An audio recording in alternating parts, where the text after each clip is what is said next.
runtii magaalada bartankeeda ku yaalay laakiin waa xafiis yar oo ahaa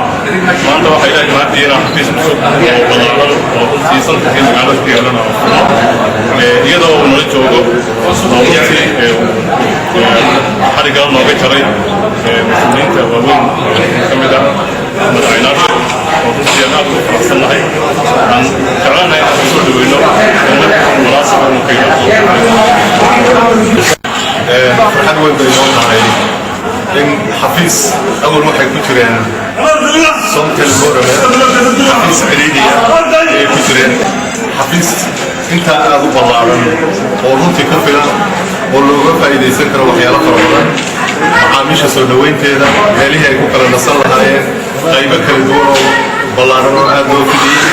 aad baan ugu faraxsanahay inay ka helaan borame dhexdeeda xafiis sidan u ballaaran waanaad arkaysaan sida uu qalabaysan yahay in si heer sare oo casriga loo qalabeeyey bilicduna waxay ka mid tahay soo dhoweynta dadka ayay ka mid tahay waxaan ugu baaqaynaa macaamiisha somtel iyo cid kasta oo danaysa somtelba inay ku soo dhowaadaan xafiiska caynkan ee u ballaaran ee maalinkaa maanta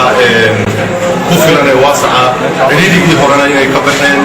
ay imika raaligelin dhan walbaana ay heli doonaan waxyaalaha adeegyada laga siin doonana oo awal ciriiri ku ahaa meesha ay taagan yihiin maanta meel kastoo dalka ka midaba way istaagayaan waanay